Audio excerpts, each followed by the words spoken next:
Les enquêteurs n'ont jamais réuni autant de chefs d'accusation concernant une affaire. Meurtre, incendie criminel, vol et fraude.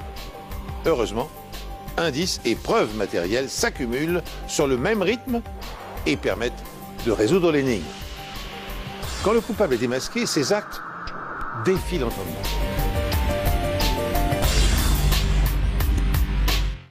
Bonjour, soyez les bienvenus pour cette nouvelle émission des Enquêtes impossibles.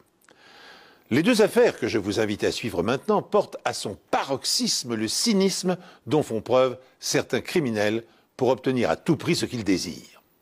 Ces histoires sembleraient à peine croyables si elles avaient été conçues par un scénariste à l'imagination fertile.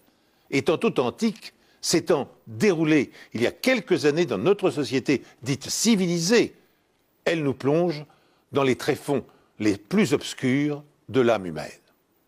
Voici sans plus attendre, enquêteurs et experts scientifiques n'ont encore aucune raison de douter que la mort de Vicky et Gillette soit accidentelle. Mais l'autopsie du cadavre ébranle cette certitude.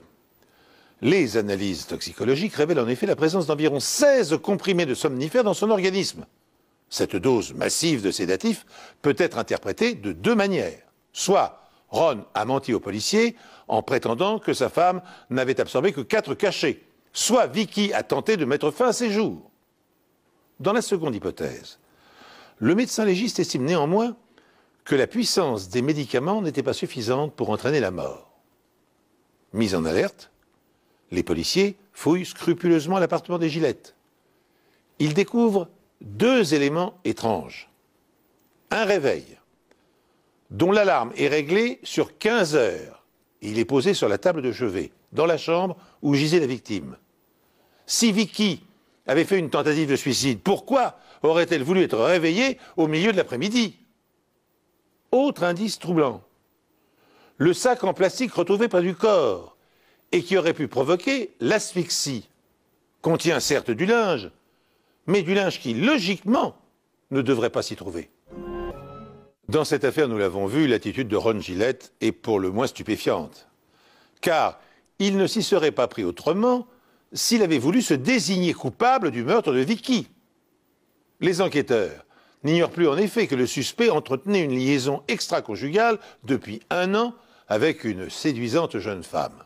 Ils savent aussi que cette dernière était enceinte de ses œuvres, que Ron avait envoyé des faire-part de mariage du vivant de son épouse, et enfin qu'il avait souscrit une assurance vie sur la tête de sa femme peu avant son décès. Mais si les policiers ont mis à jour le mobile de l'assassin présumé, ils ne possèdent aucune preuve matérielle pour établir sa culpabilité. C'est pourquoi Kevin Poorman concentre ses efforts sur le sac en plastique qui recouvrait le visage de Vicky et qui, paradoxalement, contenait du linge propre. La victime, insensibilisée par les somnifères, a-t-elle été accidentellement étouffée par le sac?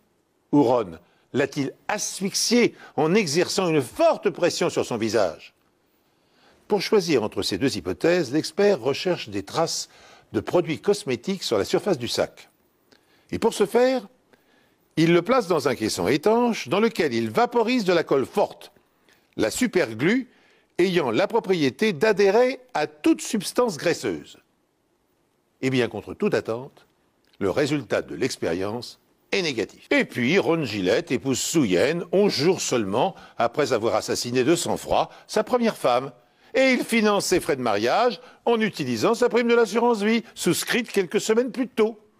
Il est difficile, vous en conviendrez, d'agir avec davantage de cynisme. S'il ne nous appartient pas de commenter la décision de justice et de nous étonner de la peine relative infligée à Ron Gillette pour le meurtre avec préméditation de sa femme, on peut apprécier l'étendue des techniques utilisées par les experts scientifiques. Autopsie de la victime pour déterminer la dose de somnifères absorbée et étudier l'état de ses poumons. Analyse poussée du sac à linge, reconstitution du mode opératoire et examen des relevés téléphoniques ont fourni les preuves matérielles pour étayer l'accusation. Il est également vrai que l'enquête se serait sans doute déroulée d'une toute autre façon si Gillette ne s'était pas affichée au bras de sa seconde épouse, à peine la première enterrée. L'affaire que je vous invite à suivre maintenant repousse plus loin encore les limites de l'immoralité. Car lorsqu'un prédateur accumule cynisme, absence totale de scrupules, manipulation et appât du gain, que reste-t-il encore de son humanité ?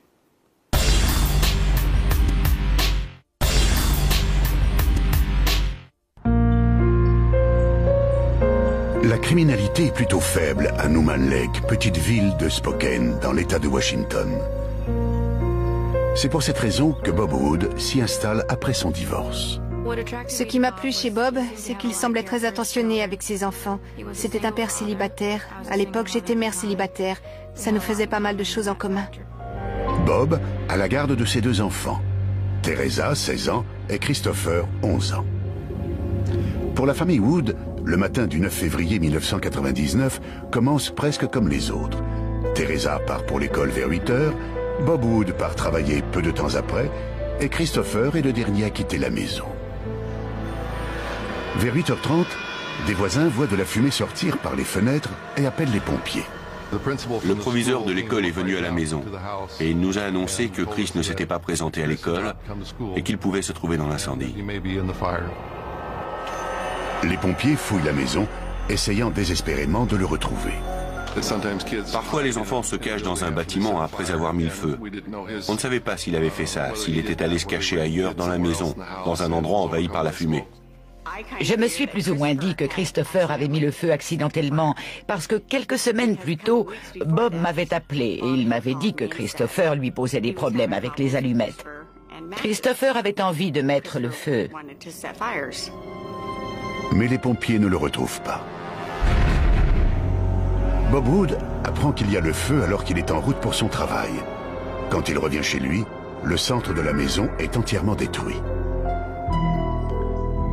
La priorité de Bob est de retrouver son fils, Christopher, qu'il soupçonne de se cacher par peur. Il n'a pas à s'inquiéter pour la maison ou pour ce qui s'y est passé. Tout ce qu'il doit faire, c'est rentrer chez lui. C'était au milieu de l'hiver.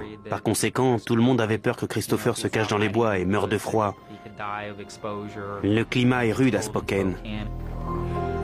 Les voisins et les adjoints du shérif organisent une des plus grandes chasses à l'homme de l'histoire de la ville. À environ 8 km, un automobiliste découvre le sac à dos de Christopher sur le bas-côté de la route. Mais il n'y a aucune trace de Christopher. Pendant ce temps, les enquêteurs ont besoin de savoir si l'incendie est criminel ou pas. Ils font donc venir un chien dressé pour détecter la présence de matériaux inflammables. Mais le chien ne trouve rien.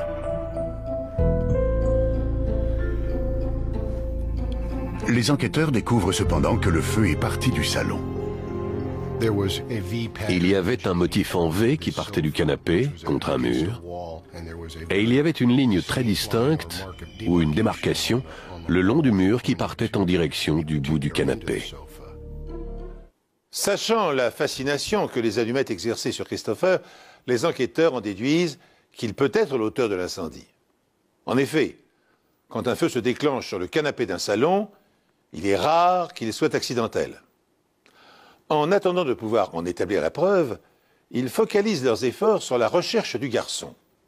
Pendant 2 jours, volontaires et policiers ratissent les alentours sans succès, jusqu'à ce que le conducteur d'un chasse-neige découvre par hasard le petit corps sans vie dans une congère. Il gît le long d'une route déserte, à 80 km de la ville. Je m'en souviens. Ça m'a...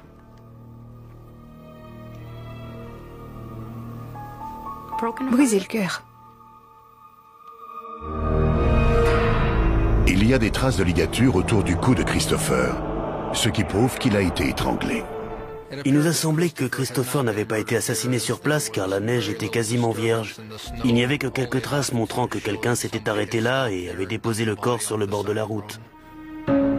Au cours de l'autopsie, les experts médico-légaux ne trouvent aucun élément prouvant que Christopher aurait mis le feu.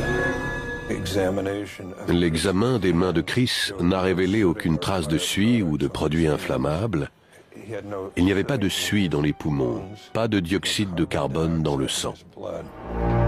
Mais les enquêteurs découvrent un indice décisif prouvant que Christopher a été enlevé. ses baskets sont mises au mauvais pied. Chris avait 11 ans. Il ne se serait pas trompé de pied. Mais si on habille un corps inanimé, on peut facilement inverser les chaussures droite et gauche, et apparemment, c'est ce qui s'est produit. Il y a maintenant deux affaires à élucider. Un incendie criminel et un homicide.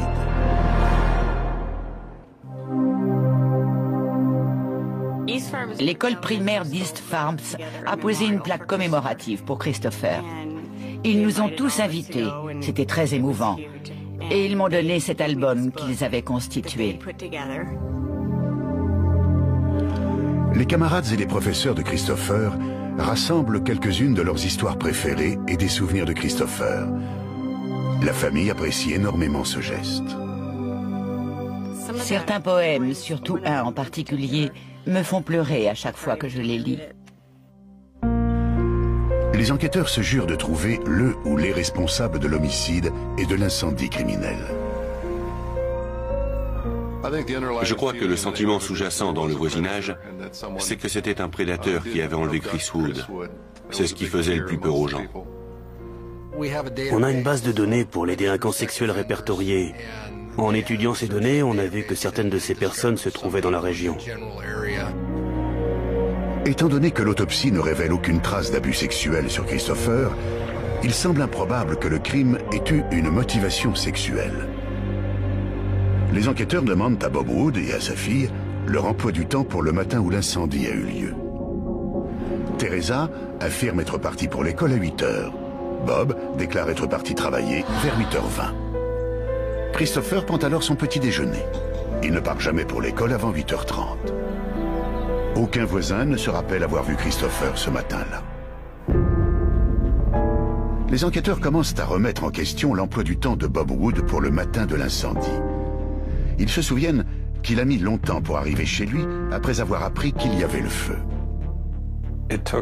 Il a mis près de 2 heures pour rentrer chez lui alors que le trajet dure 66 minutes au maximum. Une question se pose, comment expliquer ce retard? On peut logiquement supposer que, prévenu par téléphone de l'incendie de sa maison, Bob Wood se soit précipité sur les lieux. Or, inexplicablement, il met le double du temps habituel pour effectuer le trajet. Pourquoi? Où était-il au moment de l'appel? Qu'a-t-il fait pendant 1 heure? Comme ces questions restent sans réponse, les policiers épluchent son passé et ses comptes. Ils découvrent bientôt que bien qu'il gagne environ 100 000 $ par an comme agent immobilier, il en dépense bien davantage. Aurait-il lui-même incendié sa maison pour toucher la prime d'assurance? Il avait aussi construit un immense garage derrière chez lui pouvant accueillir une voiture, des motoneiges et tous ses petits passe-temps. Il aimait réparer des voitures. Il le faisait aussi au fond du garage. Les enquêteurs apprennent également que Bob a été licencié par son agence immobilière quelques semaines plus tôt. En travaillant pour eux, Robert Wood leur avait volé pour plus de 100 000 $ de matériel. Et ils nous ont dit d'être très méfiants parce qu'il avait pu mettre volontairement le feu pour toucher l'assurance. Et Bob a 3 polices d'assurance sur son fils Christopher pour une valeur de 80 000 $. Bob Wood a donné une mallette à un voisin. Cette mallette contenait des documents financiers. Il y avait les polices d'assurance sur Chris et une photo de Chris. Aucun de ces documents ne portait de traces de suie. Ils avaient donc été retirés de la maison avant l'incendie. Wood est réputé pour tenir à jour ses documents financiers. L'employé d'un magasin de photos appelle la police pour dire à quel point Wood est méticuleux. Bob avait déposé des pellicules pour les faire développer. Je pense que c'était le lendemain de l'incendie. Et on a découvert qu'il y avait des photos de l'intérieur de sa maison avant l'incendie et des prises de vue sous le même angle, mais après le feu. Quelle étrange coïncidence. C'était vraiment idiot de prendre des photos de sa maison avant et après sur la même pellicule. Les enquêteurs fouillent le garage de Wood à la recherche de preuves. Sur l'aile de la voiture de sport de Bob, ils découvrent ce qui s'avère être le contenu d'un estomac. Ils trouvent des taches similaires à l'arrière de la voiture que Bob conduisait le jour de l'incendie. Malheureusement, les scientifiques ne peuvent pas obtenir de profil ADN à partir du contenu de l'estomac. Je savais que les sucs présents dans l'estomac détruisaient l'ADN. Du moins, je m'en doutais fortement, et grâce à quelques coups de fil rapides, j'en ai eu la confirmation. Toutefois, j'ai fini par appeler dans tout le pays pour essayer de trouver quelqu'un qui pourrait me parler de la valeur du vomi en tant que preuve. Les enquêteurs espèrent que cette substance biologique pourra leur révéler quelque chose.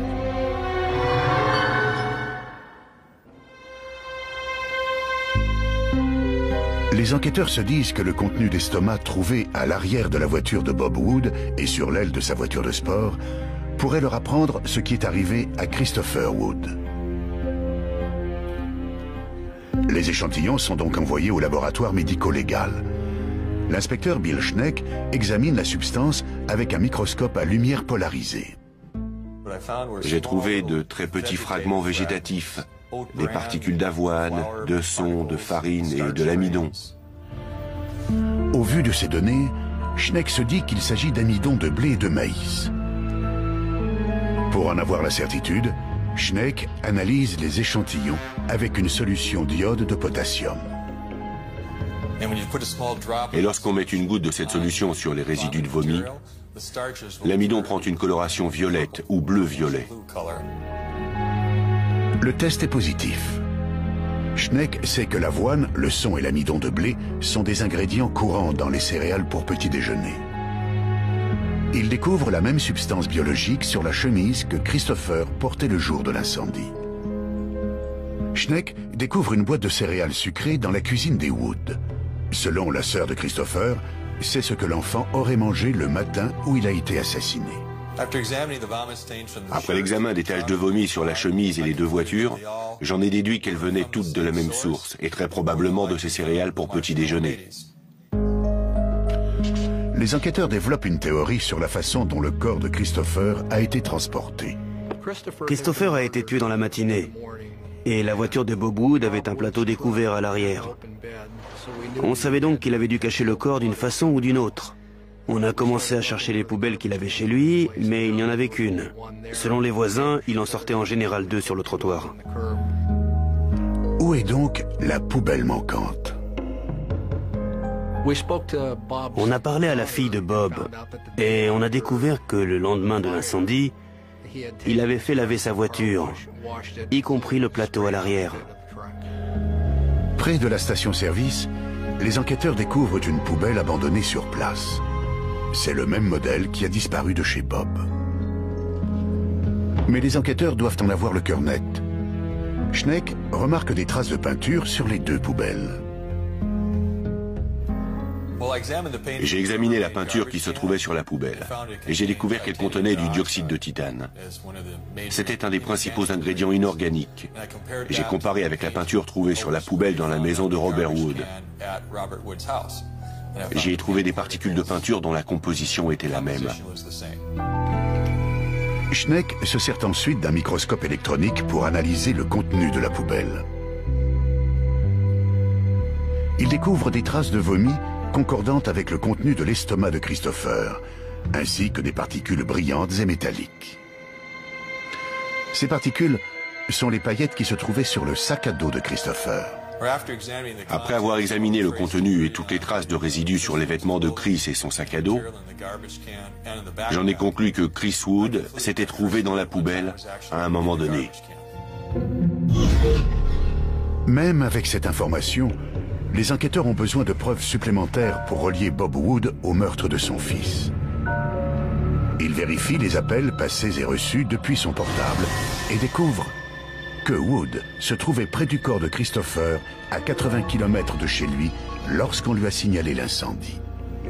Autrement dit, il se trouvait à l'endroit où le corps de Chris a été abandonné, au moment où celui-ci a été abandonné.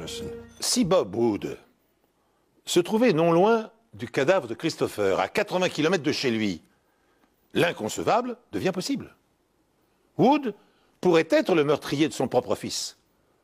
D'autant que cette hypothèse révoltante s'appuie déjà sur une multitude d'indices compromettants. Les traces de vomi de l'enfant retrouvées sur une aile de sa voiture, sur la plateforme du pick-up, à l'intérieur de la seconde poubelle et sur le sac à dos. D'abord incrédules, puis écœurés, les policiers doivent se résoudre à admettre les faits. Par ailleurs, les photos prises par Wood avant et après le sinistre semblent également faire de lui l'auteur de l'incendie signalé par les voisins à 8h30. Pour être en mesure de prouver sa responsabilité, les experts doivent établir que le feu a été allumé 10 minutes plus tôt, vers 8h20, heure à laquelle Wood prétend avoir quitté la maison. Pour calculer avec précision la vitesse de combustion du canapé d'où est parti le feu, ils achètent dans le commerce 3 exemplaires identiques et ils procèdent à des essais. On voulait voir comment le canapé se comporterait une fois exposé aux flammes. Combien de temps lui faudrait-il pour brûler entièrement? À quel moment atteindrait-il le maximum de chaleur dégagée? Et combien d'énergie le canapé produirait-il? Étant donné la taille du salon des Wood, le feu aurait dû générer au moins 2200 kW d'énergie pour détruire la pièce en 10 minutes. Des tests révèlent que le canapé en flammes aurait généré encore plus d'énergie dans ce laps de temps. Monsieur Wood a dit qu'il était parti à 8h20. On en a donc conclu qu'il était présent au moment où l'incendie avait démarré. Bob Wood est arrêté et accusé d'incendie criminel et d'homicide volontaire. Je suis toujours étonné de voir la vérité dépasser la fiction. C'est le pire cas d'incendie criminel pour motif financier que j'ai vu dans toute ma carrière. Pendant son incarcération, Bob Wood continue à clamer son innocence. Jamais je n'aurais fait de mal à mon fils. Je l'aimais beaucoup, c'était un gentil garçon. Et il méritait de vivre. Il le méritait, vraiment. Son ancienne petite amie affirme pourtant que Wood ne traitait pas toujours bien Christopher. Il était vraiment dur avec Christopher. Et si Christopher faisait quelque chose de mal, il le corrigeait immédiatement. Et il devenait vraiment violent avec lui. Mais Teresa, c'était sa petite fille. Je trouvais qu'il traitait ses 2 enfants de façon très différente. Les dépenses excessives de Wood le mènent à l'endettement. Pire encore, il perd son emploi pour avoir détourné près de 100 000 $. Les enquêteurs pensent que Bob a tué Christopher pour les 80 000 $ d'assurance vie.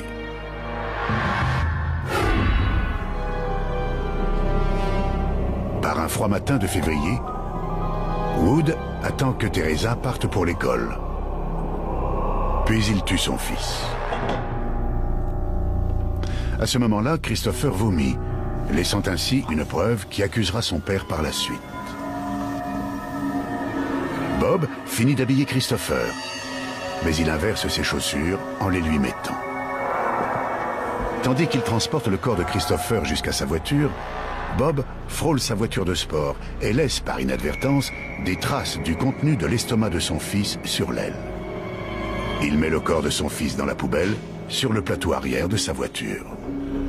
Bob retourne à l'intérieur, met le feu au canapé, prend le sac à dos de son fils et quitte la maison à 8h20. Bob dépose le corps de son fils dans une congère à 80 km de chez lui. C'est là qu'il reçoit un appel sur son portable lui annonçant l'incendie. Sur le chemin du retour, Bob jette le sac à dos de Christopher sur le bord de la route. Il lave sa voiture, mais oublie de faire disparaître toutes les traces biologiques. Et il abandonne la poubelle près de la station-service. L'analyse de la peinture par les experts médico-légaux révèle que la poubelle abandonnée provient bien de chez Bob. Et les preuves biologiques révèlent que Christopher se trouvait à l'intérieur. Je ne comprends vraiment pas pourquoi il l'a tué. L'argent de l'assurance n'était pas suffisant pour le tirer d'affaire. Je ne comprends vraiment pas pourquoi. Ou alors, c'est que c'était un véritable monstre. Mais un coup de théâtre abrège cette tragédie. 5 mois avant l'ouverture de son procès, Bob Wood se suicide dans la cellule de sa prison en se pendant au câble du téléviseur. Ce qu'on a obtenu de plus proche des aveux de Wood a été découvert après son suicide. On a reçu un appel d'une femme médium qui disait lui avoir rendu visite en prison. À ce moment-là, il lui aurait affirmé qu'il n'y avait que 3 personnes qui savaient ce qui était arrivé à Christopher. Lui-même, Christopher et Dieu. Shelley Kellogg refuse la demande en mariage de Bob Wood quelques jours avant l'incendie criminel et le meurtre. Pour certains policiers, Shelley aurait été la cible initiale, mais la rupture a modifié la tournure des événements. Les policiers sont persuadés que si je l'avais épousée, j'aurais été tuée aussi. Je ne sais pas si c'est vrai, ce ne sont que des hypothèses. Mais selon eux, ça aurait été bien pire. Des documents avaient disparu de chez moi. Des documents personnels, des renseignements sur ma carte de sécurité sociale avait disparu. Même si le suicide de Wood a empêché le procès, il est très probable que Wood aurait été condamné. Les experts médico-légaux sont étonnants. Je fais ce métier depuis plus de 20 ans et ils apportent toujours un élément nouveau dans une affaire. On retire beaucoup de plaisir personnel quand on participe à la résolution d'une affaire de meurtre. Évidemment, je ne suis qu'une petite pièce d'un puzzle bien plus important. Mais dans cette affaire précise, je pense qu'une grande partie de mon travail a été très importante. Et j'en suis très satisfait. Il n'y avait aucun témoin pour voir le corps de Christopher transporté hors de la maison. Il n'y avait aucun témoin pour voir son corps jeté sur le bas-côté. C'est la science qui a permis d'élucider cette affaire. Et personnellement, je trouve ça fascinant. Ainsi s'achève cette histoire qui, avouons-le, dépasse l'entendement. Car c'est l'histoire d'un homme qui a tué son fils et brûlé sa maison dans le seul but d'usurper des primes d'assurance et d'éviter sa ruine. C'est l'histoire d'un homme qui avait estimé la vie de son fils à 50 000 €. Sachez encore que Wood a toujours clamé son innocence, en dépit de l'avalanche des preuves médico-légales qui l'accablait. Les misérables arguments de sa défense étaient que Christopher avait incendié la maison, puis qu'il avait été assassiné par l'inconnu qu'il avait pris en autostop à bord de sa voiture lorsqu'il avait pris la fuite. Merci d'avoir suivi cette émission à ma compagnie et de nous rester fidèles. J'aurai le plaisir de vous retrouver très prochainement sur cette antenne pour 2 nouvelles enquêtes impossibles.